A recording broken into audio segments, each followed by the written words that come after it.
इससे पहले हम क्या कर रहे थे कि जितना भी हम जो भी हम कंपोनेंट बना रहे थे ना, फंक्शनल कंपोनेंट, वो इसी हम फाइल में बना देते थे। लेकिन ऐसे हम नहीं करेंगे। हम अपने कोड को कैटेगराइज करने के लिए उसके अलग से एक फाइल क्रिएट करेंगे। जैसे मैं सोर्स के अंदर एक फाइल क्रिएट कर लेता हूँ ऐप के नाम से। किस नाम से? अब मैंने इसका फर्स्ट लेटर कैपिटल क्यों रखा? क्योंकि इसके अंदर मैं एक ऐप के नाम से एक फंक्शनल कंपोनेंट क्रिएट करूंगा, और क्योंकि कंपोनेंट का फर्स्ट लेटर क्या होता है? कैपिटल होता है। तो मैंने दोनों आपस में कन्फ्लिक्ट एक लिहाज से ना करें, ताकि जब मैं इंपोर्ट वगैरह कर रहा हूँ तो मैं कंफ्यूज ना हूँ। इसीलिए मैंने जो फाइल का नेम रखा वही मैं आगे उसके अंदर क्या कर लूंगा? फंक्शन का नेम रख दूंगा। तो index.js मैंने क्या रख लिया? फाइल का नेम app.js, सॉरी।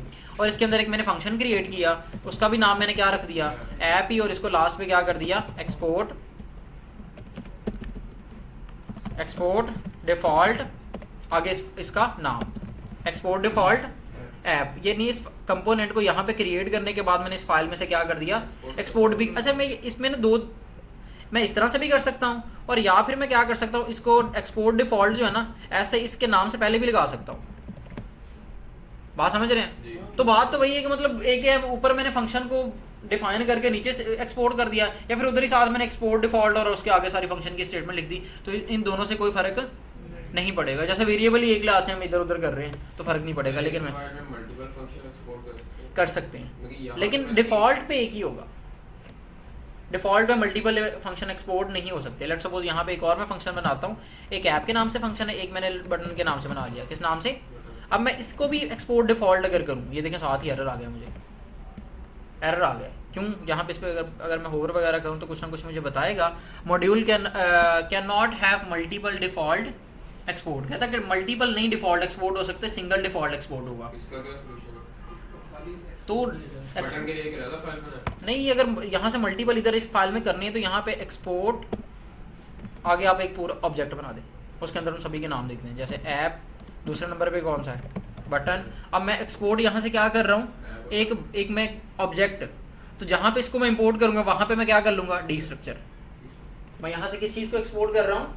एक ऑब्जेक्ट को डी स्ट्रक्चर, सॉरी, ये ऑब्जेक्ट को क्या कर रहा हूँ? एक्सपोर्ट कर रहा हूँ। जहां पे मैं इंपोर्ट करूंगा वहां पे मैं क्या कर लूंगा? इनको डी स्ट्रक्चर कर लूंगा, यानी कर्ली ब्रैकेट्स लगा के इनके नाम लिख के वन बाय वन दोनों जो है वो क्या कर लूंगा? इंपोर्ट कर लूंगा। बात समझ आई?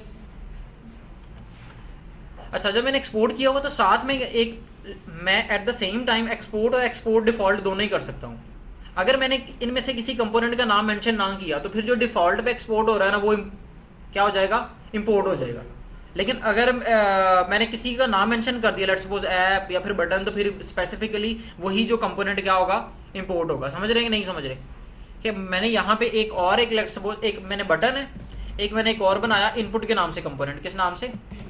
इनपुट के नाम से कंपोनेंट बनाया। या फिर लेट्स सपोज एक नैप बार है, और यहाँ पे ये है क्या है? फुटर है। ये मैंने इस फाइल के अंदर ही कितने कंपोनेंट बना लिए? 3, ऐप, फुटर और नैप बार। अब मैं जो हमारे पास है ना फुटर, जो हमारे पास है फुटर, और उसके बाद जो मेरे पास है नैप बार, इन दोनों को मैंने एक ऑब्जेक्ट की फॉर्म में क्या कर दिया? यहां से एक्सपोर्ट कर दिया। लेकिन मैंने जो ऐप है उसको एक्सपोर्ट डिफॉल्ट कर दिया। एक्सपोर्ट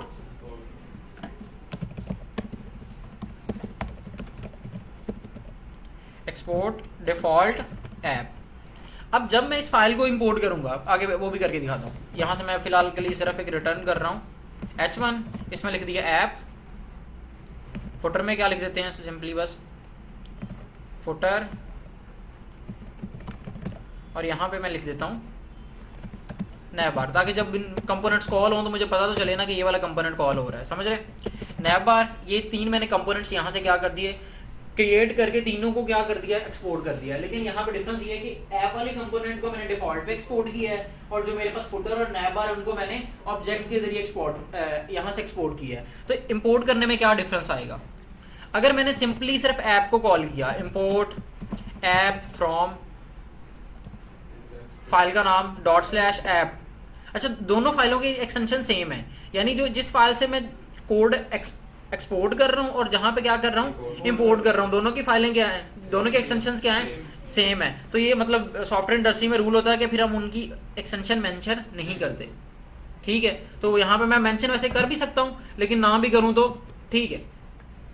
अब यहाँ पे देखें, अब इस फाइल में से तो कितनी चीजें एक्सपोर्ट हो रही थी? 3। लेकिन यहाँ पे मैंने कौन सी चीज इंपोर्ट, जब मैंने ऐप, यहाँ पे ऐप की जगह पे मैं कुछ भी लिख सकता हूँ। लेट्स सपोज मैंने लिख दिया, कंपोनेंट का नाम नहीं लिखेंगे? नहीं, नहीं लिखूंगा मैंने क्या लिख दिया लेट्स सपोज, लेकिन वो हाई कहाँ से इंपोर्ट हो रहा है, फ्रॉम ./app। अब क्या होगा, ऐप वाली फाइल से जो भी चीज़ डिफॉल्ट पे एक्सपोर्ट हो रही वो ऑटोमेटिक हाई में आ जाएगी, इस वर्ड में आ जाएगी। समझ आएगी नहीं आई? ऐप वाली कंपोनेंट से, ऐप वाली फाइल में से यहाँ से जो भी चीज़ एक्सपोर्ट हो रही है क्या, डिफॉल्ट, वो अब क्या चीज़ एक्सपोर्ट डिफॉल्ट हो रही थी, ऐप। ऐप ऑटोमेटिक आके ऐप वाला कंपोनेंट किस में कॉपी पेस्ट हो जाएगा, हाई। अब यहाँ पे अगर मैं इसको कॉल करूँ हाई को, तो देखिएगा हमें आउटपुट में क्या नजर आना चाहिए, ऐप। क्यों? क्योंकि वहां से एक्सपोर्ट डिफॉल्ट क्या हो रही थी, ऐप, जिसको हमने किस में आके स्टोर कर लिया। यानी किसी चीज को अगर हमने एक्सपोर्ट डिफॉल्ट किया है तो जब हम इंपोर्ट कर रहे हैं वहां पे अपनी मर्जी से कोई भी नेम मेंशन कर सकते हैं, लेकिन नॉर्मली हम नहीं करते, सेम ही नेम ही रखते हैं, ओके, लेकिन कर सकते हैं।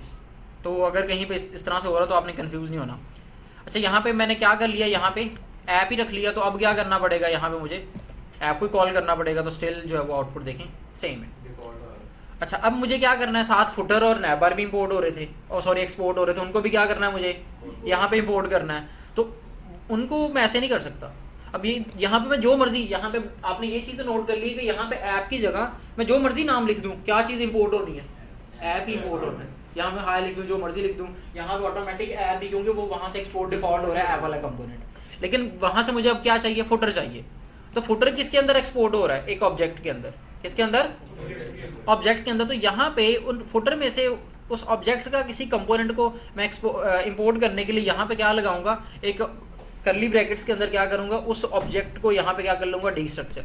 क्या कर लूंगा, डी स्ट्रक्चर, यानी इस तरह से कर्ली ब्रैकेट्स लगा के आगे उसमें से जो चीज चाहिए मैं उसका नाम लिख दूंगा। जैसे मैंने एफ लिखा, उसने ऑटोमेटिक वहां से मुझे सजेशन दे दी कि वहां पे ऑब्जेक्ट के अंदर से क्या चीज एक्सपोर्ट हो रही है, फुटर हो रहा है। अगर मैं एन लिखा तो उसने ऑटोमेटिक क्या सजेशन दे दी, नैब बार। और जब हम टाइप स्क्रिप्ट यूज कर रहे होते हैं, तो ये मैं वैसे तो कंट्रोल स्पेस बार प्रेस की है तो यहाँ पे उसने ऑटोमेटिक मुझे वैसे सजेशन दे दी, लेकिन जब हम टाइप स्क्रिप्ट यूज कर रहे होते हैं तो यहाँ पे मैंने बस क्लिक करना है, ऑटोमेटिक उसने वहां से जो है ना सजेशन उठा लेनी है। वो भी हम फर्दर आगे जो है वो इन फ्यूचर उसको भी स्टडी करेंगे। यहाँ पे देखिए, यहाँ पे मैंने क्या कर दिया, मैंने नैब बार इंपोर्ट कर ली, और उसके बाद लेट्स सपोज मुझे फुटर भी करना है तो मैंने फुटर भी इंपोर्ट कर लिया। अब जहाँ पे मुझे इन्हें कॉल करना है, ऊपर नैब बार ऐप से ऊपर क्या करनी है, नैब बार कॉल करनी है, तो नैब बार कॉल कर देते हैं। उससे नीचे फुटर कॉल करना है, तो यहाँ पे मैंने फुटर वाला कंपोनेंट कॉल कर दिया। अब देखें ये तीनों चल रहे हैं। क्लियर हुआ? एक्सपोर्ट डिफॉल्ट और वो दूसरे जो नॉर्मल एक्सपोर्ट, उनमें क्या डिफरेंस है, समझ आ गई? याद रखिएगा। अच्छा, और एक फाइल से मल्टीपल चीजें एक्सपोर्ट की जा सकती हैं, लेकिन डिफॉल्ट पे कितनी हो सकती हैं, only one. That's it. Next हम देखते हैं, ये मैं नैब बार और ये जो एक लिहाज से फुटर है, इनको क्या कर देता हूँ मैं, यहाँ से रिमूव कर देता हूँ। चीज़ें रिकॉर्ड होगी, तो अगर आपने फ्री बस जाकर देखना देख लीजिएगा। यहाँ पे ये फुटर और इसको मैंने रिमूव कर दिया, और ये सिर्फ एक ही रखा, कौन सा, ऐप। और इसको मैंने क्या किया हुआ, एक्सपोर्ट डिफॉल्ट। आगे हम फर्दर जितनी भी चीज़ें स्टडी करेंगे इसके अंदर ही, इस कंपोनेंट के अंदर, क्योंकि यहाँ से कोड ऑटोमेटिक कहाँ पे जा रहा है, इंडेक्स डॉट जेएस, और ऊपर से हमारा ये क्या है, फंक्शनल कंपोनेंट है। तो इसके अंदर हम, अच्छा, हुक्स जो है ना, हुक्स के जितने भी हमारे पास फंक्शन जो हम रिएक्ट में से इंपोर्ट करेंगे, वो सिर्फ और सिर्फ किस में काम करेंगे, फंक्शनल कंपोनेंट्स के अंदर। किसमें, जितनी भी हम हुक्स यूज करेंगे, जैसे यूज स्टेट है, आगे भी हुक्स कुछ बिल्ट इन फंक्शन जो है रिएक्ट के, उनको जब हम यूज करेंगे तो सिर्फ और सिर्फ किसमें काम करेंगी, इस फंक्शनल कंपोनेंट के अंदर अंदर। और यहाँ पे भी रिटर्न वाली स्टेटमेंट से ऊपर, रिटर्न वाली स्टेटमेंट से ऊपर हम उन हुक्स को कॉल कर सकते हैं। लेकिन वो हुक्स जो चीज एक्सपोर्टिंग कर रही हैं, उनको हम आगे अपने कोड में यूटिलाइज करेंगे। अच्छा, यहाँ पे देखें ये चल रहा है। आज फर्दर हमारी डिस्कशन थी कि हाँ, यहाँ पे मैं क्या करता हूँ, लेट्स सपोज यहाँ पे मैंने रिटर्न से ऊपर लिखा है कंसोल डॉट लॉग, और उसमें मैंने लिख दिया कंसोल डॉट लॉग में अगर मैं कुछ लिखता हूँ, अब मेरी जावास्क्रिप्ट दो जगहों पे कंपाइल हो रही है, एक तो यहाँ पे और एक ब्राउजर में। ठीक है, जो ब्राउजर में जाके कंपाइल होगी उसको हम क्या कहेंगे, क्लाइंट साइड पे वो कंपाइल हुई है। जो इधर कंपाइल हुई उसे हम क्या कहेंगे, वो सर्वर साइड पे कंपाइल है। क्योंकि रिएक्ट लाइब्रेरी में रिएक्ट के वर्जन 18, अभी 19 लेटेस्ट वर्जन आया within a week ago. ठीक है, तो उसमें हमारे पास सर्वर एक्शंस आए हैं रिएक्ट में, नहीं तो रिएक्ट में पहले ही सर्वर एक्शंस का कोई कॉन्सेप्ट नहीं था। अब सर्वर एक्शंस आ गए हैं जिसके जरिए हम क्या कर सकते हैं, अपनी मर्जी से डिफाइन कर सकते हैं कि कौन सा कोड सर्वर पे कंपाइल होगा और कौन सा कोड क्लाइंट पे जाके कंपाइल होगा। लेकिन वो अभी लेटेस्ट आया और अभी वैसे वो बीटा में है, तो उसको भूल जाए तो एक और वैसे भी अभी लोग उसको अडॉप्ट भी नहीं कर रहे। तो हम मतलब यही मान के चलते हैं कि वो अभी अपडेट नहीं आई, मतलब 19 अपडेट या 18.5 अपडेट अभी तक नहीं आई जिसमें वो सर्वर एक्शंस आए हैं। तो इससे पहले मतलब एक लिहाज से समझ लें कि एक वीक पहले रिएक्ट में यही कंसीडर किया जाता था कि जितना भी कोड है वो सारा का सारा किधर जाके कंपाइल होगा, क्लाइंट साइड पे ही। ब्राउजर में सिर्फ और सिर्फ क्या चीज़ आपकी कंस्ट्रक्ट होगी, आपकी JSX से आपका वो प्लेन जावास्क्रिप्ट। इधर क्या सिर्फ ये जो कंपाइल सक्सेसफुल आ रहा है ना, किस चीज़ को कंपाइल सक्सेसफुल कह रहा है कि मैंने सक्सेसफुली आपकी JSX से प्लेन जावास्क्रिप्ट कन्वर्ट कर दी है और ब्राउजर में पहुंच गई है। और लेकिन वो प्लेन जावास्क्रिप्ट जो आपने लिखी है वो किधर जाके कंपाइल हो रही है, ऑब्वियसली ब्राउजर में भेजी तो ब्राउजर में कंपाइल हो रही है। अब यहाँ पे जो मैंने console.log लिखा, लेट्स सपोज मैंने यहाँ पे लिखा हेलो, ठीक है, तो यहाँ पे ये हेलो जाके कहाँ पे ये देखिएगा, क्या इधर हमें कहीं पे हेलो प्रिंट हुआ, यहाँ पे देखिए मैंने कहीं पे नहीं है, ये तो वो कंपाइल सक्सेसफुली है बस। ये तो समझ लेंगे वो हमारा सर आउटपुट में जाइए कर दिया जी, आउटपुट में जाऊँ, ये ले नहीं, यानी हमारी जितनी भी ये जो जावास्क्रिप्ट का कोड है ये किधर जाके कंपाइल हो रहा है, ये एक लाइन ये किधर जाके ब्राउजर में चलते हैं। यहाँ से अब ब्राउजर में जा रहा है तो कहाँ पे हमें कंसोल कहाँ पे शो होता है, कंसोल में शो होता है। तो यहाँ पे देखिए वो हाय हेलो दोनों आ गए। अच्छा, अब एक और चीज़, यहाँ पे एलिमेंट्स में मैं जाता हूँ और हेड को एक्सपैंड करता हूँ तो यहाँ पे देखें स्क्रिप्ट का ऑटोमेटिक एक टैग लगा हुआ है, यहाँ पे स्क्रिप्ट का एक टैग लगा हुआ है जिसके अंदर वो सारी कुछ हमारे पास जावास्क्रिप्ट इधर भी लिखी हुई है, ठीक है, ट्राई कैच के अंदर वो कुछ उन्होंने कोड लिखा हुआ है। उसके नीचे हमारे पास क्या है, इसको अगर भूल जाएंगे, जो इसके नीचे हमारे पास क्या है, एक और स्क्रिप्ट का टैग लगा हुआ है जिसके अंदर एक कौन सी bundle.js की फाइल एक जो है वो जनरेट हुई है। bundle.js के नाम से हमने तो फाइल क्रिएट ही नहीं की, तो ये कौन क्रिएट कर रहा है, रिएक्ट खुद क्रिएट कर रहा है और हमारे को JSX के कोड से ये bundle.js की फाइल क्रिएट कर रहा है, ठीक है। अब अगर मैं क्या करूँ, इस अगर फाइल पे जाऊँ, इस bundle.js वाली, मैं इसको ना व्यू पेज सोर्स करता हूँ, व्यू पेज सोर्स, तो यहाँ पे ये बंडल और इस पे क्लिक करता हूँ तो ये वो कोड है जो कि उसने रिएक्ट ने जनरेट किया है प्लेन जावास्क्रिप्ट का। एक लिहाज से कह सकते हैं एक इनक्रिप्टेड फॉर्म से है कि ये देखें कुछ कोड एज इट इज भी है, कुछ कहीं पे कुछ समझ आ भी रहा है, लेकिन क्या इसको हमें समझना है, नहीं समझना, क्योंकि ये लाइब्रेरी बिल्ड करने वाले उन्होंने मतलब कुछ रखा है, हमें इसको ज़्यादा इस पर डीप नहीं जाना कि क्या कैसे किस तरह से हो रहा है। ये देखिए ये सारा का सारा कोड जो है वो यहाँ से, ये जो कोड है ये हमारे पास बिल्ड कर रहा है हमारे लिए इस कोड को, ये हमारे पास इस पेज को, ठीक है। अब वो सारा का सारा कोड जो bundle.js का वो किधर आके कंपाइल हो रहा है, क्लाइंट साइड पे। अगर रिएक्ट की एप्लीकेशन में यूज़र की जावास्क्रिप्ट डिसेबल होगी तो हमारी रिएक्ट की एप्लीकेशन चलेगी नहीं।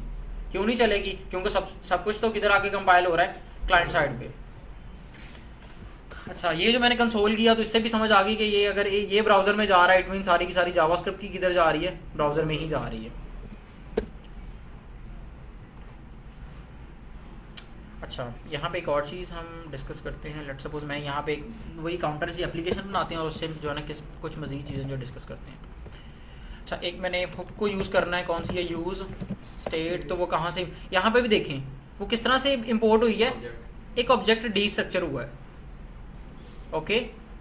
बाय डिफ़ॉल्ट जो है ना रिएक्ट में से कौन सी, अगर मैं रिएक्ट को इंपोर्ट करता हूँ तो बाय डिफ़ॉल्ट इस तरह से रिएक्ट की लाइब्रेरी इंपोर्ट हो जाती है, ठीक है। वैसे अगर मुझे इसमें से जो मॉड्यूल या ऑब्जेक्ट की फॉर्म में चीज़ें एक्सपोर्ट हो रही हैं वो उनमें सारी की सारी हुक्स इसी तरह से मॉड्यूल के जरिए वहाँ से एक्सपोर्ट हो रही हैं। तो यहाँ से मैंने लिखा यूज़ स्टेट, तो ये हमारे पास हुक आ गई। इस हुक को मैं जितनी भी हुक्स हैं वो नंबर 1 तो फंक्शनल कंपोनेंट के अंदर ही काम करेंगी, यानी इस फंक्शनल कंपोनेंट के इन बिटवीन ही रहेंगी जितनी भी हुक्स हैं।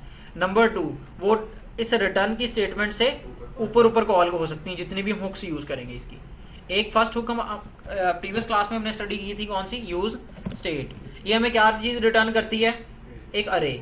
क्या रिटर्न करती है, एक अरे। जैसे मिसाल के तौर पे एक नम है और दूसरा, उस अरे में फर्स्ट होती है हमारे पास स्टेट और सेकंड क्या होता है उस स्टेट का सेटर फंक्शन। एक मैंने सेट बना लिया, दूसरा एक नम बना लिया, दूसरा सेट नम, और उसको यूज स्टेट के जरिए मैंने डिफाइन किया। बाय डिफॉल्ट इसको लेट्स सपोज मैंने रख लिया 1 और इसको मैं इधर क्या कर देता हूँ, कंपाइल कर देता हूँ। इसको नम को मैं यहाँ पे क्या कर देता हूँ, भेज देता हूँ इस डिव के अंदर। तो यहाँ पे देखिए वो हमारे पास ये वन इधर आ गया। इसको मैं जूम कर लेता हूँ।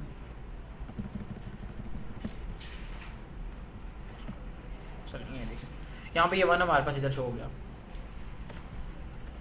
अच्छा जी, अब मैं यहाँ पे अगर एक बटन पे क्लिक करने से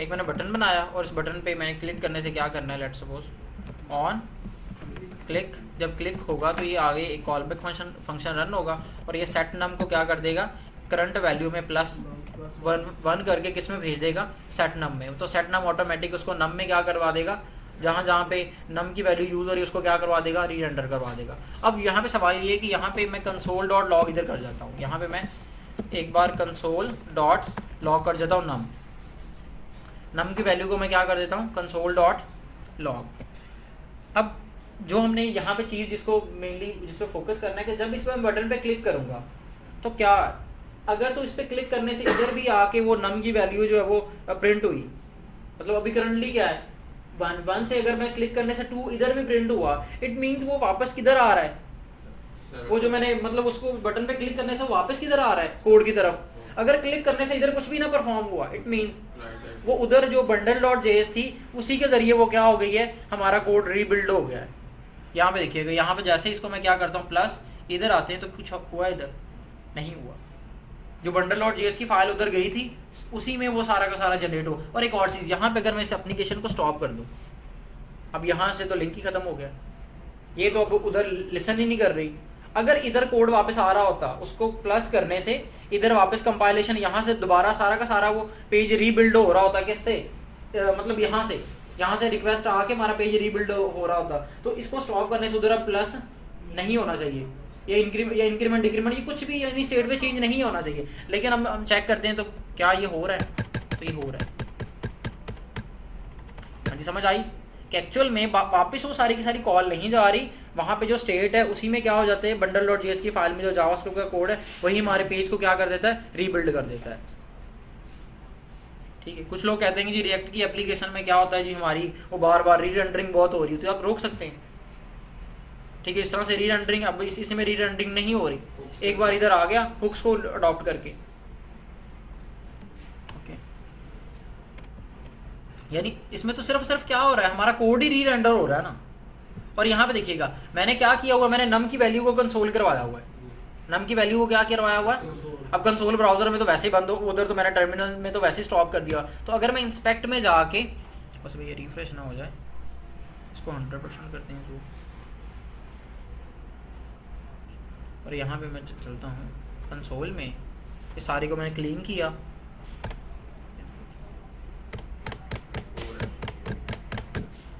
प्रिंट हो रहा है, क्लाइंट साइड है, क्योंकि वो कोड सारा का सारा बिल्ड होकर चले गया था ब्राउजर में, और ब्राउजर में सारे के सारे एक्शन जो हो रहे हैं परफॉर्म हो रहे हैं। दैट्स इट, समझ आ गई, यूज स्टेट हुकअप क्लियर है। मतलब ये मैंने आपको डीप जाके उसको थोड़ा सा कॉन्सेप्ट बता दिया कि वो किस तरह से जो है वो वर्क कर रही है।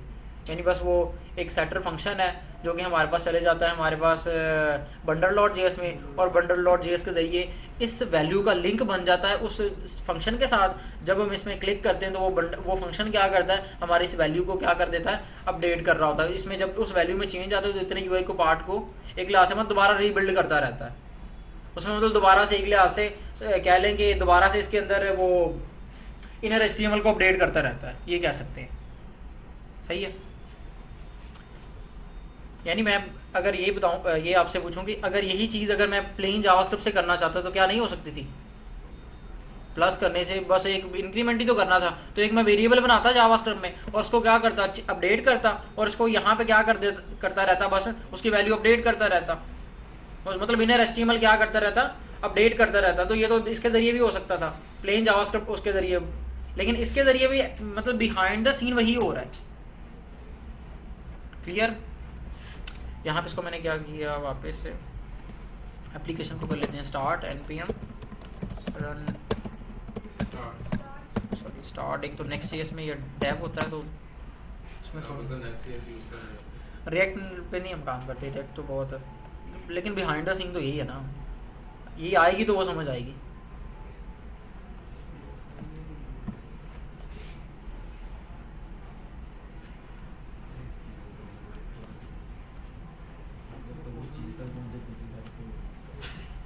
क्या हुआ? यार एक चीज करने के लिए पिछले 50 चीजें की।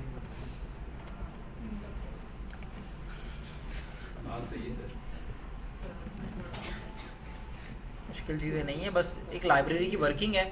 आपको सही बताऊँ ना तो ये रिएक्ट की पूरी लाइब्रेरी ऑलमोस्ट ना यही यूज स्टेट के कॉन्सेप्ट के इर्द गिर्द ही घूम रही है। बाकी इतना कोई जो ना, बाकी ये चीज़ें आसान ही हो गई हैं। अच्छा नेक्स्ट, बाकी कंपोनेंट्स हैं और क्या है, और एक दो और मेन इंपॉर्टेंट हुक्स हैं जिनका इसी तरह से कोई छोटा सा काम होगा, जिस तरह से स्टेट का काम है उतने यूआई के पार्ट को रेंडर करवा देना, जितने में चेंज आया। इसी तरह से 2-3 और हुक्स हैं जिनका इसी तरह से छोटा सा एक मेन टास्क है। एक यूज स्टेट, एक यूज इफेक्ट है, उसके अलावा हमारे पास है मेनली यूज़ होती है यूज़ कॉन्टेक्स्ट। ये 3 मेनली हुक्स हैं तो वैसे 10-12 हैं, लेकिन मेनली ये 3 यूज़ होती हैं। यानी कि रिएक्ट का असर हम हुक्स का है मोस्टली। मेनली हुक्स हैं और आपके कोड की मॉड्यूलरिटी है कि कोड डिफरेंट पार्ट्स में क्या हो गया है, डिवाइड हो गया, बस और कुछ नहीं है ऐसा। ठीक है, बाकी आपके पास ये फीचर्स अवेलेबल हैं JSX में, विद इन JSX जावास्क्रिप्ट लिखी जाओ, काम करी जाओ। और ऊपर से इसमें रिएक्ट में एक बड़ा हमारे पास ये फीचर अवेलेबल है कि हम सिंगल पेज एप्लीकेशन बनाते हैं। यानी अगर हम यूज़र हमारे पेज को स्विच कर रहा है तो एक्चुअल में पेज नहीं स्विच हो रहा होता, यूज़र को तो लग रहा होता पेज स्विच हो रहा है, लेकिन हम एक कंपोनेंट को क्या कर रहे होते हैं, एक कंडीशन के ऊपर रेंडर करवा रहे होते हैं जी, जिसमें लोडिंग नहीं होती। ठीक है ना। बाकी जो हमारे पास पेज बेस्ड वेबसाइट्स बनती हैं जिसमें होम अलग है, अबाउट अलग है, कॉन्टैक्ट का पेज अलग है, उसमें क्या होता है अलग अलग से पेजेस होते हैं हमारे पास। तो जब हम एक पेज से दूसरे पेज पे स्विच करते हैं तो दोबारा सर्वर को कॉल जाती है और हमारा पेज क्या होता है दोबारा रीबिल्ड होता है। लेकिन रिएक्ट में ऐसा नहीं है। रिएक्ट में आपकी वो bundle.js ने सारा वो पेज सारे के सारे जनरेट कर दिए होते हैं।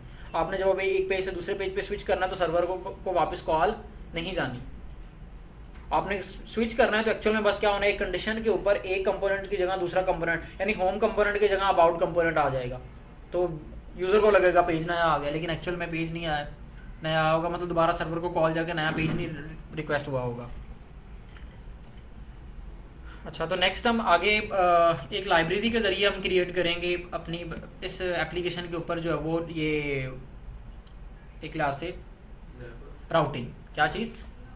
राउटिंग हम क्रिएट करेंगे कि हम अगर अपनी ये तो हम समझ लिया कि यार कहीं पर अगर चेंज आ रहा होगा तो हम यूज स्टेट को यूज़ करेंगे। नेक्स्ट आगे हम समझते हैं कि हम डिफरेंट पेजेस रिएक्ट की एप्लीकेशन में किस तरह से क्रिएट करते हैं और अपने कोड को रीयूजेबल कैसे बनाते हैं।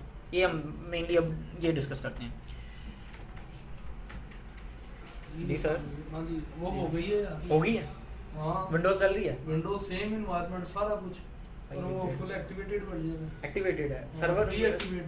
सही हाँ, है। सर्वर 2012 परफॉर्मेंस ठीक आ रही है, बेहतरीन परफॉर्मेंस है, लेकिन आप हाँ RDP या RDP से इनेबल की ऑटोमेटिक इनेबल ऑटोमेटिक इनेबल है, Enable हो लेकिन गया। उसकी RDP का ये है कि आप डायरेक्टली RDP से नहीं कर सकते। जी जी उसने अपना जो ना शॉर्टकट दिया RDP की, वो मैं किसी से भी शेयर करूंगा, जी, उससे जी। एक्सेस हो जाएगा और सेम वही इन्वायरमेंट है। सही है, सही है। मतलब ब्राउजर में तो नहीं ना ओपन हो रहा, नहीं यार, लोकल जैसे हम Local कर रहे हैं, access हो रही है। लोकल पूरी विंडोज है। क्योंकि ब्राउजर में वो परफॉर्मेंस नहीं नहीं, मैं तो वो बोल के देख के रहा हूँ, एक कमाल चीज है। उसके ऊपर तो मैं सारा कुछ हमें वही विंडो वाला चले पहले थोड़ा यूज करते रहते हाँ, हैं। वो फ्रांस पे भी आ रहे हो, कहते इफ्तारी हम इधर ही करते हैं। चलें ठीक है, वो- मैं इधर ही हूँ आज से। अच्छा, सरजीन में भी आना है। बट ठीक है, मैंने उनको कहा है, वो फ्रांस भाई को कहते मैं आ रहा हूँ, इफ्तारी इधर ही करते हैं। दूसरा यार वो ना उस पे फाइल जिला नहीं चल रहा उसके ऊपर। फाइल जिला हाँ, वो की जरूरत नहीं है वो भाई। एक्सेस नहीं कर रहा, क्योंकि मैंने DB तो फाइल कॉपी पेस्ट कर देना, कॉपी पे वो टाइम वो ले रहा है। कॉपी पेस्ट पे टाइम कॉपी पेज पे कोई टूल यूज करना पड़ना है। मैं काफी उस पे FTP भी लगा के देख लिया है, शॉर्ट जी में ड्राइव साइन इन कर लें। वो मैं करना नहीं चाह रहा। चलो, नहीं कोई मसला नहीं है, अच्छा। कोई मसला नहीं है सर, नहीं जाता डेटा ड्राइव ही करते हैं। जी, वो आसान है। अल्लाह अकबर, यहाँ पे भूल गया मुझे मैं क्या कर रहा था। अच्छा एक सर मिनट। एक न्यू लाइब्रेरी। हाँ, अच्छा एक हमारे पास लाइब्रेरी जिसका नाम है रिएक्ट राउटर डॉम। यानी पहले तो हम देखते हैं कि एक्चुअल में क्या हमने index.js से वापस कोड किस में ले आए, अपने app.js में। कि हम app.js में कोड लिख रहे हैं, वहाँ से किधर जा रहा है index.js में, और index.js से किधर जा रहा है index.html में। इस तरह से हमारी वो पूरा साइकिल जो आगे चल रहा है। तो अब क्या हम सारा का सारा कोड app.js में रख देंगे सारे पेजेस का? ऐसा भी नहीं करेंगे। हम क्या करेंगे, यहाँ पे क्रिएट करेंगे हर एक और समझ लेंगे पेज के लिए क्या, अब मतलब आगे हम कंपोनेंट्स क्रिएट करेंगे। अच्छा, अब कंपोनेंट में कितने के पार्ट को हम कंपोनेंट बना सकते हैं? एक छोटे से छोटा बटन भी कंपोनेंट हो सकता है और एक पूरा का पूरा पेज भी कंपोनेंट हो सकता है। बात समझ रहे हैं कि मैं कंपोनेंट किस चीज़ को बनाऊंगा, मेरी मर्जी। मतलब मैं चाहे एक छोटे से बटन को कंपोनेंट बना लूँ, चाहे पूरे के पूरे पेज को कंपोनेंट बना लूँ, और एट दी एंड देखिए मेरे पूरा का पूरा पूरी की पूरी एप्लीकेशन किस कंपोनेंट में आ जाएगी, ऐप वाले कंपोनेंट में आके वो सारी की सारी एप्लीकेशन आ जाएगी। और ऐप वाले कंपोनेंट से सारी की सारी एप्लीकेशन कहाँ पे चले जाएगी? index.js में, और यहाँ से किधर? HTML में। तो ये पूरी हमारी वेबसाइट इस तरह से फ्लो इसका चलेगा। तो मतलब हम यहाँ पे भी ये जो है इधर भी क्रिएट नहीं करेंगे, ये app.js में भी क्या करेंगे, मतलब हम पेजेस अपने नहीं बनाएंगे। पेजेस के लिए अलग से मैं एक फोल्डर बना लेता हूँ। लेट्स सपोज एक मैंने बना लिया पेजेस के नाम से, किसी भी नाम से बना सकते हैं, मैंने अपनी मर्जी से पेजेस के नाम से फोल्डर बना लिया, और एक मैंने फोल्डर बना लिया कंपोनेंट्स के नाम से। जितना कोड मेरा रीयूजेबल हो रहा होगा उसको मैं किस में रख दूंगा? कंपोनेंट्स में, कंपोनेंट्स, ठीक है। और उसके बाद हमारे पास पेजेस में हम क्या रख लेंगे? पूरे के पूरे पेज। अगर हमारे एक पेज में लेट्स सपोज होम पेज है, होम पेज में 10 कंपोनेंट हैं, तो 10 कंपोनेंट हम बनाएंगे किधर?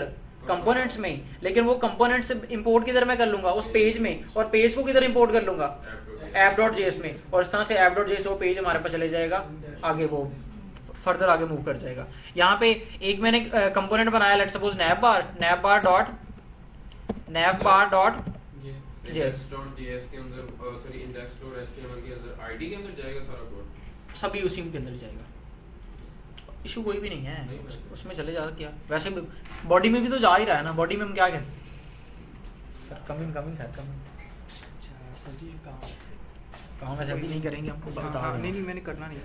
मुझे शिरोव साहब की एप्लीकेशन के बारे में बता दें कि उसके आगे कुछ और करना है। एक्सेस राइट्स ही करनी है बस, उसकी एक्सेस राइट्स मैनेज हो जाए। वही जो 2-3 बनी है चीज़ें, उनकी एक्सेस राइट्स मैनेज हो जाए बस, दैट्स इट। ठीक है, कर लेते हैं बाद में, थोड़ी देर वेट कर लें, जाने लगा थोड़ी देर वेट कर लें यार, टाइम ना चल जाऊँगा। Okay okay okay okay. यहाँ पे देखिए मैंने फाइल की एक्सटेंशन क्या रखी है? JS की बजाय JSX। इसका क्या मुझे फ़ायदा होगा? यहाँ पे मैं जब फंक्शन वगैरह क्रिएट करूँगा ना, यहाँ पे एक मैंने फंक्शन बनाया navbar के नाम से, एक मैंने फंक्शन बनाया किस नाम से? nav। उसके अंदर क्योंकि फाइल का नाम navbar है तो मैंने फंक्शन का नाम भी क्या रख लिया? navbar। और यहाँ से रिटर्न क्या मैंने कर दिया? अब देखिएगा, पहले मैं ऐसे लिखता था, मुझे सजेशन नहीं आती थी, मुझे मैनुअल इस तरह से मुझे करना पड़ता था। अब मैं div लिखूंगा, एंटर, मतलब HTML की तरह मुझे सजेशन आएंगे। ये किससे हुआ? सिर्फ और सिर्फ फाइल की एक्सटेंशन मुझे क्या कर देनी है? JS की बजाय JSX। यानी अब मुझे जावास्क्रिप्ट के साथ साथ HTML की सजेशंस भी आएंगी जब मैं कोड लिखूंगा। अच्छा, JSX लिखी, उसके बाद यहाँ पे मैंने navbar के अंदर मैंने कंपोनेंट का नाम लेट्स सपोज हेडर रख दिया। हेडर के अंदर एक मैंने बनाया nav, जिस तरह से हम navbar बनाते हैं। यहाँ पे मैंने a टैग बना लिए, लेट्स सपोज ये हमारे पास है होम, ठीक है। इसी तरह से मैंने एक बना लिया, 3 पेज फिलहाल के लिए बना लेते हैं और बाद में इसको टेस्ट कर लें। होम, अबाउट और कॉन्टैक्ट, मैंने 3 पेजेस बना लिए। और ये अभी इनके फिलहाल मैं राउट जो है वो डिफाइन नहीं कर रहा। होम, अबाउट और कॉन्टैक्ट तीनों के राउट जो है सेम ही है। अच्छा, और एक और मैंने कंपोनेंट लेट्स सपोज बना लिया फुटर डॉट JS। अच्छा, हर जब मैं कंपोनेंट में जाऊँगा, अच्छा यहाँ पे मैं एक्सपोर्ट डिफॉल्ट करना भूल गया। हर जब मैं फाइल में जाऊंगा और उस फाइल में मुझे फर्स्ट प्रायोरिटी पे क्या करना होगा कि जो फाइल का नेम है उसी नेम से क्या बनाऊँ? एक फंक्शन बनाऊँ और उसे क्या करूँ? एक्सपोर्ट डिफॉल्ट करूँ। हर फाइल में हमारा फर्स्ट मोटिव क्या होगा? यही। तो इसके लिए क्या कुछ स्निपेट है हमारे पास? एक स्निपेट है जिसका नाम है, मतलब एक लाइब्रेरी है जिसका नाम है ES7। क्या है? ES7 रिएक्ट रिडक्स, ये इस तरह से GraphQL रिएक्ट नेटिव स्निपेट्स। ये सारे के सारे इसके छोटे छोटे स्निपेट्स हैं, उनका मैं हल्का सा कोड लिखूंगा, बाकी मेरे लिए सारा का सारा वो फंक्शन क्रिएट खुद ही कर देंगे। ठीक है, क्या नाम है इस एक्सटेंशन का? ES7 react Redux snippets. अब देखिए वो मेरे इंस्टॉल है, आपने इंस्टॉल कर लेनी है, क्लिक करना है, इंस्टॉल हो जाती, जैसे ब्राउजर वो लाइव सर्वर वगैरह हमने किया है। तो यहाँ पे इसका फ़ायदा क्या होगा? यहाँ पे मैंने इस फाइल में आके मुझे क्या करना है? एक फंक्शनल कंपोनेंट बनाना है, उसे क्या करना है? एक्सपोर्ट करना है। तो यहाँ पे मैं लिखूंगा react arrow functional component export. Enter किया, उसने खुद ही बना दिया। यहाँ पे देखिए उसने ऑटोमेटिक फंक्शन का, उसने वैसे एरो फंक्शन बनाया हुआ, मैं सिंपल फंक्शन भी बना सकता था। React functional component export, react functional component export, और मैं react arrow functional component export. समझ रहे हैं कि मैं साथ साथ बोल रहा हूँ, जो हर मतलब वर्ड का मैं फर्स्ट लेटर का वहाँ पे टाइप कर दूंगा तो वो मेरे लिए वो स्निपेट्स हैं ये छोटे छोटे। यहाँ पे ये फुटर है, ये मेरा फुटर यहाँ से क्या होगा लास्ट पे क्या होगा एक्सपोर्ट डिफॉल्ट भी हो गया। इसी तरह से मैं नैप बार को भी यहाँ से क्या कर देता हूँ एक्सपोर्ट डिफॉल्ट, नैप बार यहाँ पे एक्सपोर्ट आना था, ठीक है एक्सपोर्ट डिफॉल्ट नैप बार भी हमारी आ गई और फुटर भी यहाँ से हमने एक्सपोर्ट कर दिया। और यहाँ से इन दोनों कंपोनेंट्स को ही मैं यहाँ पे पेजेस वाले फोल्डर में एक मैंने बनाया home.jsx के नाम से कंपोनेंट, home.jsx। यहाँ पे भी react arrow functional component export, और यहाँ पे मैंने क्या किया उन दोनों कंपोनेंट्स को क्या कर दिया कॉल कर दिया। दोनों को नैप बार भी मुझे होम पेज पे नैप बार चाहिए फुटर चाहिए, तो दोनों को क्या करूंगा इधर इंपोर्ट करके क्या कर दूंगा कॉल कर दूंगा। अच्छा अब यहाँ पे मैं मैनुअल पहले इंपोर्ट करूँ, ठीक है एक तो पहले मैं इंपोर्ट करूँ फिर उन्हें क्या करूँ कॉल करूँ। तो मैं डायरेक्टली क्या करूँगा सिर्फ और सिर्फ उनका नाम मेंशन करूँगा। जैसे मैंने लिखा नैव, नहीं आ रही सजेशन, ये नहीं ना ऊपर वो फाइल की भी सजेशन आनी चाहिए ना, कभी कभार नहीं आ रही होती क्योंकि उस फोल्डर में से कोई भी चीज़ हमने भी अभी तक इंपोर्ट नहीं की हुई। कोई एक कंपोनेंट इंपोर्ट हो जाना फिर वो उसका वो ट्रैक बन जाता है। यहाँ पे मैंने इंपोर्ट किया nap bar, import nap bar from, इस फोल्डर से बाहर है ना हमारे पास वो कंपोनेंट्स वाला फोल्डर, तो पहले मैं क्या लगाऊंगा डबल डॉट स्लैश और इसके साथ कंपोनेंट्स वाला फोल्डर, उसके अंदर हमारे पास क्या है नैप बार। तो ये नैप बार हमारे पास इधर आ गई। अब इसको मैं यहाँ पे क्या कर देता हूँ कॉल कर देता हूँ। अब देखिएगा अब मैं फुटर को कॉल करता हूँ, अभी तक स्टिल नहीं, पता नहीं क्या, नहीं वो नहीं इशू, इंपोर्ट नीचे कॉल करेंगे ऊपर खुद ही इंपोर्ट हो जाएगा। हाँ वो हो जाता है लेकिन अभी क्यों नहीं पता नहीं हो रहा। Double dot slash components slash footer, और ये फुटर को भी इसी तरह से मैं क्या कर दूंगा नैप बार की तरह क्या कर दूंगा कॉल कर दूंगा।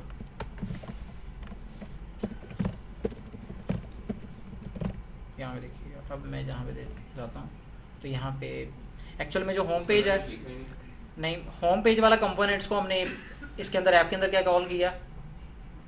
देखिए कंपोनेंट्स कहाँ पे आ रहे हैं पेजेस में, पेजेस कहाँ पे जाएंगे ऐप में, ऐप कहाँ से कहाँ पे जाएगी इंडेक्स में, और इंडेक्स कहाँ पे जाएगी index.html। तो इस तरह से कुछ हमारा फ्लो बनेगा। बस फायदा ये होगा कि कोड मॉड्यूलर हो जाएगा, छोटे छोटे चंक्स में डिवाइड हो जाएगा। अब मैं यहाँ पे क्या कर दूंगा उस होम को क्या कर दूंगा, ये देखिए मैंने सिर्फ होम लिखा और साथ ही उसने ऑटोमेटिक मुझे क्या दे दी सजेशन दे दी कि इसी के साथ एक पेजेस का फोल्डर पड़ा उसके अंदर क्या है होम है। एंटर किया उसने ऑटोमेटिकली क्या कर दिया उसको इम्पोर्ट भी कर दिया ऊपर। तो ये कभी कभार कोई इशू आ जाता है। ये देखिए हमारे पास फुटर भी आ गया और ये हमारे पास नैप बार भी आ गई। ये फुटर और नैप बार एडजस्ट कर गई। अब यहाँ पे होम पेज के अंदर सेंटर में टॉप पे फुटर होगा, सॉरी टॉप पे नैप बार, नीचे फुटर, और उसके इन बिटवीन क्या होगा हमारे पास होम पेज का कंटेंट। मैंने एक मेन के नाम से लेट सपोज कंपोनेंट बना के, ठीक है सॉरी डिव बना के इसके अंदर बाकी जो है ना h1 में लिख देता हूँ लेट सपोज होम पेज, और इसके नीचे जो है वो क्या कर देते हैं कोई पैराग्राफ बना के, हाँ मैं करता हूँ लॉरम लेट सपोज 100 वर्ड्स, तो 100 वर्ड्स का एक मैंने पैराग्राफ भी जनरेट कर दिया। यहाँ पे देखिए यानी नैप बार ऊपर मैंने कॉल कर दी, नीचे क्या कॉल कर दिया फुटर होम वाला कंपोनेंट है, और उसके इन बिटवीन मैंने क्या लिख दिया होम पेज का मतलब जो भी कंटेंट है उसको मेन के अंदर एक मैंने h1 बनाया और दूसरा एक पैराग्राफ बनाया। तो ये आ गया हमारे पास नैप बार भी आ गई और इसके बाद मेरे पास फुटर भी आ गया। अब मैंने नैप बार और फुटर को कंपोनेंट इसलिए बनाया ताकि बाकी पेजेस में भी ये सेम होना है, यूज होना है। हाँ जी बताएं, क्योंकि ये नैप बार और फुटर क्या होना है बाकी पेजेस में भी सेम ही रहना है। तो मैंने क्या किया उनको जो है वो कंपोनेंट्स बना लिया। अच्छा एक और चीज यहाँ पे नैप बार और जो फुटर हैं ये यहाँ से किधर जा रहे हैं दोनों इंडेक्स सॉरी यहाँ से किधर जा रहे हैं app.js में। होम वाला कंपोनेंट कहाँ पे जा रहा है app.js में, और होम अगर मैं इस होम से ऊपर ही जाके इंपोर्ट कर देता नैप बार और फुटर को तो मुझे सारे पेजेस में अलग अलग से नहीं ना इंपोर्ट करने पड़ने। यहाँ पे चले मैं एक चीज यहाँ पे होम के साथ मैंने एक बनाया अबाउट के नाम से कंपोनेंट, अबाउट के नाम से page about.jsx react arrow functional component export, और यहाँ पे पहले नैप बार, पहले क्या आना है हर पेज में, इस पेज पे भी पहले क्या आनी है नैप बार, और उसके बाद क्या आना है हमारे पास फुटर, ठीक है, और इसके इन बिटवीन क्या आ जाना है लेट्स सपोज हमारे पास मेन का टैग, इसमें h1 में लिख दिया मैंने,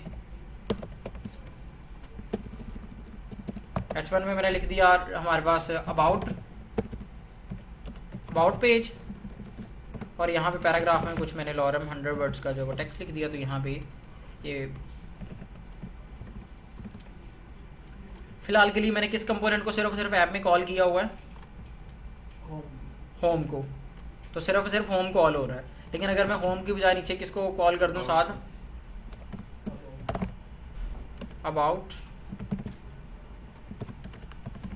इंपोर्ट अबाउट फ्रॉम ./pages/about, तो ये अबाउट पेज भी आ गया। मैं होम को थोड़ी देर के लिए क्या कर देता हूँ, कमेंट, ये क्या आ गया, home is defined but never use. चले कोई इशू नहीं, वार्निंग ही है। यहाँ पे देखें अब कौन सा पेज आ गया, अबाउट। नैबर और फुटर कहाँ पे, वो एक बार ही मैंने डिफाइन किए हुए हैं। अगर और यहाँ पे देखिएगा अबाउट पेज भी आ रहा है, और अगर मैं दोनों को at the same time call कर दूँ, लेकिन इन बिटवीन सिर्फ क्या कर दूँ फिलहाल के लिए एक HR लाइन, HR क्या लगा दूँ, एक HR की वो हॉरिजॉन्टल लाइन लगा दूँ, ठीक हो गया। तो यहाँ पे देखिएगा पहले हमारे पास क्या आ गया, ये होम पेज, उसके नीचे क्या आ गया हमारे पास, अबाउट पेज। होम पेज पे भी हमारे पास नैबर आ रही है और अबाउट पेज पे भी क्या आ रही है, नैबर आ रही है, और ये सेम कंपोनेंट क्या हो रहा है, रीयूज हो रहा है। अब अगर मैं जाके यहाँ पे नैबर में चेंज करूंगा, या फुटर में मैं क्या करता हूँ, यहाँ पे मैं एक पैराग्राफ बनाता हूँ जिसमें मैं लिख देता हूँ लेट सपोज फुटर, ठीक है, और इसी के नीचे जो है वो एक पैराग्राफ में लिख देता हूँ लेट सपोज कॉपीराइट, कुछ भी लिख दिया मैंने। अब ये देखें, अब ये यहाँ पे भी फुटर में आ गया है, फुटर और साथ नीचे कॉपीराइट आ गया है, और इधर भी क्या आ गया है, फुटर और कॉपीराइट आ गया है। यानी जहाँ पे मेरा जो नैबर वाला फुटर वाला कंपोनेंट है रीयूज हो रहा है, वहाँ पे वो सारी की सारी चीज़ें क्या हो गई हैं, रिप्लेस हो जाएंगी। मतलब कोड को हम यहाँ पे रीयूज करवा रहे हैं। अब लेकिन एट द सेम टाइम हमें होम पेज और या अबाउट पेज दोनों इकट्ठे नहीं चाहिए। एक बार हमारे पास क्या होना चाहिए, होम पेज, और एक बार क्या होना चाहिए, अबाउट पेज। जिस तरह से हम नोड में कर रहे थे कि अगर मैं स्लैश पे रहता था तो क्या आता था, होम पेज, अगर स्लैश लेट सपोज मैं अबाउट पे जाता हूँ तो मुझे क्या मिलनी चाहिए, यानी एपीआईज वाला जो हम एपीआईज वगैरह क्रिएट कर रहे थे, तो यहाँ पे भी हमें क्या करनी पड़ेगी, राउट्स नहीं, यहाँ पे हम नहीं क्रिएट करेंगे। यहाँ पे ऑटोमेटिक हमारे पास एक राउटर, यानी क्रिएट तो करेंगे लेकिन उस तरह से एपीआईज वाला मतलब एक्सप्रेस वगैरह को इन्वॉल्व नहीं करेंगे। यहाँ पे हमारे पास लाइब्रेरी है, क्या उतना खपना नहीं पड़ेगा। यहाँ पे एक लाइब्रेरी है जिसका नाम है रिएक्ट राउटर डॉम। क्या नाम है, रिएक्ट राउटर डॉम। ये हमारे लिए ये सारे काम कर देगा। इसे सिर्फ इंस्टॉल करना है, npm i react router DOM, इस पर क्लिक किया, फ्रंट एंड में खत्म हुआ है, बैक एंड रिएक्ट पे रहते हुए, ठीक है। यहाँ पे इसको मैं जूम आउट करके एक इसी टर्मिनल को स्प्लिट करके साइड वाले टर्मिनल पे उसको क्या कर देता हूँ, इंस्टॉलेशन पे लगा देता हूँ, npm i react router DOM। तो ये हमारे लिए इंस्टॉल हो जाएगा। अब ये क्या नहीं, ग्लोबली नहीं करना, क्योंकि मैं नहीं चाहता कि किसी और प्रोजेक्ट में ये सेम वर्जन यूज होने लग जाए। रिएक्ट राउटर डॉम का इंस्टॉल हो गया, बस ठीक है। इंश्योर कैसे करेंगे इंस्टॉलेशन, वो कभी कभार उधर रेड एरर एक दो आ रहे होते हैं, लेकिन आपने जाके मेनली किस में चेक कर लेना है, पैकेज.json में आपने चेक कर लेना है। यहाँ पे डिपेंडेंसीज में यहाँ पे आ गया React router DOM, it means installation हो गई है। अच्छा, अब यहाँ पे कहाँ पे मुझे राउटिंग करवानी है, इन दोनों के ऊपर। कभी मुझे अबाउट पेज रेंडर करवाना है, कभी होम और कभी अबाउट, और इसी तरह से बाकी भी पेजेस होंगे। मतलब जितने भी पेजेस होंगे मैं वो कहाँ पे इंपोर्ट करूंगा, इधर। और कभी होम रेंडर हो रहा होगा, कभी अबाउट रेंडर हो रहा होगा, और कभी कोई किस कंडीशन के ऊपर, हमारे उस राउट की कंडीशन के ऊपर। ये कौन करेगा, ये इसके लिए हमने एक लाइब्रेरी जो इंस्टॉल कर ली, ये हमारे लिए सारे काम कर देगी। क्या नाम है उसका, रिएक्ट राउटर डॉम। तो यहाँ पे रिएक्ट राउटर डॉम में जो है उसमें से मैं 2-3 चीज़ों को क्या करूँगा, इंपोर्ट समथिंग। अभी तक मैंने डिफाइन नहीं किया कि क्या क्या मैं चीज़ें इंपोर्ट करूँगा, कहाँ से, रिएक्ट राउटर डॉम में से। इसमें से हमने जो चीज़ें इंपोर्ट करनी वो हमारे पास एक है ब्राउज़र राउटर, इसके बिल्ट इन समझ लेंगे कंपोनेंट्स हैं। एक हमारे पास है राउट्स, एक हमारे पास क्या है राउट्स, और एक है राउट। ये 3 हमने चीज़ें हमें सिर्फ मेनली ज़रूरत है, ब्राउज़र राउटर, राउट्स एंड राउट। ये 3 चीज़ें कहाँ से इंपोर्ट हो रही हैं, रिएक्ट राउटर डॉम में से। इनको हमने यूज़ करके यहाँ पे क्या कर लेनी है, इनके ऊपर कंडीशनल रेंडरिंग करवा लेनी है। इनके ऊपर यहाँ पे मैं फिलहाल के लिए होम पेज को रखता हूँ, बल्कि वो भी मैंने खत्म कर दिया, ठीक है। फिलहाल दोनों में से कोई पेज भी नहीं कॉल हो रहा। यहाँ पे सबसे पहले तो हम क्या करेंगे, अपने ब्राउजर राउटर वाले कंपोनेंट को कॉल करेंगे, जो कि बिल्ट इन है। कहाँ से बिल्ट इन है, रिएक्ट राउटर डॉम का है, इसको हमने डिफाइन नहीं किया। अब इसके अंदर हमने क्या करना है, इसके अंदर हमने क्या करना है, जितने हमने एक राउट्स का वो जो वाले कंपोनेंट को कॉल कर देना है। ब्राउजर राउटर के अंदर किसको कॉल कर देना है, राउट्स को। अब राउट्स के अंदर जिस फ्लो में मैंने उसको राउट को कॉल कर देना है, बहुत आसान है ये। और इस राउट को मैं बना सकता हूँ क्योंकि इस राउट के अंदर कुछ नहीं आनी, तो मैंने इसको क्या बना दिया, सेल्फ क्लोजिंग बना दिया। बाकी जितने भी राउट आने हैं वो इसके साथ सिबलिंग होने हैं। राउट्स के अंदर यानी राउट्स पेरेंट है, जितने भी राउट कंपोनेंट है उनका, ठीक है। तो बाकी जितने राउट आने उसके इसके क्या होने, वो सिबलिंग्स होने, इसी के साथ वो कॉल होने, इसके इन बिटवीन अंदर कोई नहीं आगे मैंने फंक्शन कॉल करना, तो इसी को मैं इधर ही क्या बना दिया, सेल्फ क्लोजिंग बना दिया। और इसके अंदर अब मैं दो चीजें पास करनी है। एक हमने पास करना है पाथ, एक क्या चीज पास करनी है, पाथ। किस पाथ पे कौन से एलिमेंट को रेंडर करवाना है, ये दो चीजें। कौन सा पाथ होगा, पाथ यानी वो हमारा स्लैश अबाउट वगैरह वगैरह जो भी है। यहाँ मैंने लगाया कि स्लैश यानी अगर होम होगा तो आपने क्या करना है, वहां पे लेट्स सपोज एक H1 रेंडर करवा देना है होम पेज। क्या रेंडर करवा देना है एक H1 के अंदर, होम पेज। इसी तरह से इसको मैंने कॉपी किया, मैंने कहा जी अगर स्लैश अबाउट होगा तो फिर आपने क्या लिख देना है, अबाउट पेज। इसी तरह से अगर स्लैश कॉन्टैक्ट होगा तो आपने क्या H1 में रेंडर करवा देना है, कॉन्टैक्ट पेज। चेक करते हैं क्या ये चल रहा है। यहाँ पे देखें ऑटोमेटिक यहाँ पे क्या आ गया, होम पेज। अगर मैं स्लैश अबाउट पे चलता हूँ ऑटोमेटिकली क्या आ जाएगा, अबाउट पेज। कॉन्टैक्ट पे कॉन्टैक्टस नहीं है, कॉन्टैक्ट और कॉन्टैक्ट पेज। मैंने तो उसको कंपोनेंट को अभी तो पेज वाले कंपोनेंट को मैंने कॉल ही नहीं किया, ये देखें अभी तो वो यूज ही नहीं हो रहा है। मैंने सिर्फ H1 उसकी जगह सिर्फ लिख दिया था, लेकिन अब H1 तो नहीं आएगा। यहाँ पे क्या आएगा, वो ऊपर वाला हमारा कंपोनेंट होम की जगह पे क्या आएगा, होम वाला कंपोनेंट, उसको मैंने कॉल कर दिया, समझ रहे हैं। और यहाँ पे क्या आ जाएगा, अबाउट, तो यहाँ पे वो अबाउट वाला कंपोनेंट आ जाएगा, अबाउट वाला कंपोनेंट आ जाएगा। और यहाँ पे एक और हमने कौन सा रखा था, कॉन्टैक्ट, तो यहाँ पे एक और मैंने बना लिया कॉन्टैक्ट डॉट।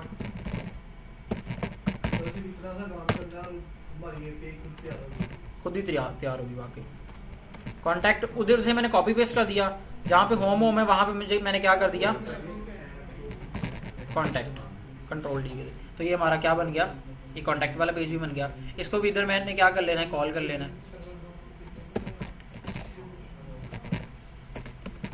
ठीक है।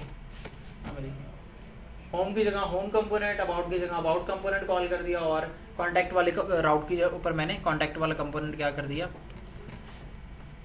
उसको कॉल कर दिया। चेक करते हैं, यहाँ पे देखें क्या आ गया। बाय डिफॉल्ट मैं कॉन्टैक्ट वाले राउट पे हूँ तो क्या कौन सा आ गया, यहाँ पे चलते हैं तो क्या आ गया, होम पेज, अबाउट पेज। अब मैं यहाँ से किसी भी लिंक पे क्लिक करूंगा तो क्या राउट चेंज हो रहा है, नहीं हो रहा, क्योंकि हमने वो जो वहां पे सभी में क्या लिखा हुआ है, नैब बार में स्लैश। लेकिन यहाँ पे जब अबाउट पे क्लिक करना है तो कहाँ पे जाना है, स्लैश अबाउट पे। कॉन्टैक्ट पे क्लिक करना है तो कहाँ पे लेके जाएगा, स्लैश कॉन्टैक्ट पे। यहाँ पे देखें जब हम रिएक्ट में ये लिंकिंग करते थे तो वहाँ पे कम्प्लेक्स है, वहाँ पे हम वो उसका फाइल का पाथ मेंशन करते हैं। यहाँ पे फाइल का पाथ जैसा कोई सीन ही नहीं है, home about contact, home about contact. लेकिन यहाँ पे क्या हो रहा है, हमारा एप्लीकेशन क्या हो रही है, री रेंडर। अगर रीलोड इट मीन्स दोबारा सर्वर को कॉल जा रही है। ये री रेंडर मतलब एक क्लास से वो भी री रेंडरिंग ही कहेंगे, लेकिन एक क्लास से इस री रेंडरिंग में क्या हो रही है, क्योंकि पेज रिफ्रेश हो रहा है, इट मीन सर्वर को दोबारा कॉल जा रही है। लेकिन हमने क्योंकि हमारे सारा का सारा जब पेज बिल्ड होना है तो सारा कुछ इधर आ गया है, इट मीन्स दोबारा सर्वर को कॉल नहीं जानी चाहिए। रिएक्ट से, एंगुलर से या इनसे जितनी भी एप्लीकेशन बनती है उनमें मेनली यही चीज़ कंसिडर की जाती है कि हमारी एप्लीकेशन जब एक बार यूजर ने ओपन कर ली तो रिफ्रेश नहीं होगी। क्या चीज़, दोबारा रिफ्रेश नहीं होगी। तो लेकिन हमारे पास जो ए टैग है उसका बाय डिफॉल्ट बिहेवियर है, एंकर टैग, जो एंकर टैग है उसका बाय डिफॉल्ट क्या है, बाय डिफॉल्ट बिहेवियर है कि अगर उसको हम हिट कर दें तो हमारा पेज रिफ्रेश होगा ही होगा। यानी उसके बिहाइंड द सीन क्या लगा होता है, window dot location dot replace लगा होता है। तो जो जावास्क्रिप्ट का लोकेशन का रिप्लेस मेथड है वो क्या करता है, हमारी एप्लीकेशन को एक बार रिफ्रेश करता ही करता है। लेकिन हमने उसको रिफ्रेश किए बगैर इसको जो है ना राउट करवाना है, तो उसके लिए हमारे पास जहाँ पे हम ये ए टैग यूज कर रहे हैं हम ए टैग यूज नहीं करेंगे। हम रिएक्ट राउटर डॉम का एक बिल्ट इन कंपोनेंट है जिसका नाम है लिंक। क्या नाम है, लिंक। सिर्फ इसकी जगह उसको अडॉप्ट कर लेंगे, इंपोर्ट लिंक। उसने साथ ही सजेशन दे दी, कहाँ से, रिएक्ट राउटर डॉम में से। क्लिक करता हूँ, उसने रिएक्ट राउटर डॉम में से लिंक को इंपोर्ट कर लिया। अब जहाँ जहाँ पे मैं ए टैग यूज कर रहा हूँ वहाँ पे मैं क्या लगा दूंगा, सिंपली लिंक। और वो क्लोजिंग टैग में भी लगा देना, मैंने वो ऑटो रीनेम टैग लगाया हुआ है तो वो ऑटोमेटिक हो गया। और जहाँ पे href है, href की जगह मैंने लगा देना 2। हाँ, ऑटो रीनेम टैग। मैं ओपनिंग टैग का नाम चेंज करूँगा, क्लोजिंग टैग का नेम ऑटोमेटिक चेंज हो जाएगा, ऑटो रीनेम टैग। ठीक है, यहाँ पे देखें और जहां जहां पे मेरा href है उसकी जगह पे मैं क्या यूज करूंगा 2। लेकिन जब आगे हम नेक्स्ट में जाएंगे तो ये वापस से 2 से वापस क्या हो गया है href ही हो गया है, कंपोनेंट का नाम वही है। तो लाइब्रेरी फ्रेमवर्क्स हैं इतना चेंज आता रहता है। यहाँ पे देखिएगा अब मैं कॉन्टेक्ट से वापस किस पे आ रहा हूँ, होम पे। आपने यहाँ पे नोट करना है कि क्या यहाँ पे कोई रीलोडिंग होती है, चेक करें। और एक लिहाज से फास्ट हुआ है कि नहीं, पहले से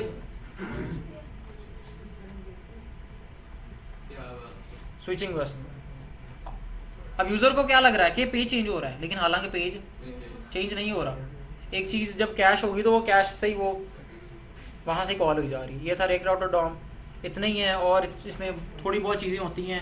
एक हमारे पास होता है अगर कोई पेज नहीं एग्जिस्ट करता, जैसे ऐसा कोई पेज मैंने हिट कर दिया जो कि पेज नहीं एग्जिस्ट करता, तो आगे से हमें ये कुछ नहीं देगा। लेकिन यहाँ पे हम 404 एक लिंक जनरेट कर देते हैं। यहीं पे हम इन सभी के बाद एक लगा देते हैं /* यानी ऊपर वाले राउट्स में से कोई भी ना हुआ तो ये लास्ट पे ये डिफॉल्ट वाला फंक्शन चल जाएगा। और यहाँ पे मैं h1 में लेट्स सपोज लिख दूंगा 404। h1 में मैंने क्या लिख दिया, पेज नॉट फाउंड वगैरह कुछ भी लिख सकते हैं, पेज नॉट फाउंड। या फिर 404 का अलग से कोई पेज भी बना सकते हैं, 404 पेज नॉट फाउंड। तो यहाँ पे देखिएगा कोई ऐसा मैं पेज हिट करूंगा जो कि मेरी एप्लीकेशन में एग्जिस्ट नहीं करता तो ऑटोमेटिक वो क्या दे देगा 404। लेकिन अगर मैं कोई ऐसे पेज पे जाऊंगा जो एग्जिस्ट करता है तो वो हमें मिलेगा home about contact. That's it. ठीक है, आज की क्लास यहीं पे एंड करते हैं।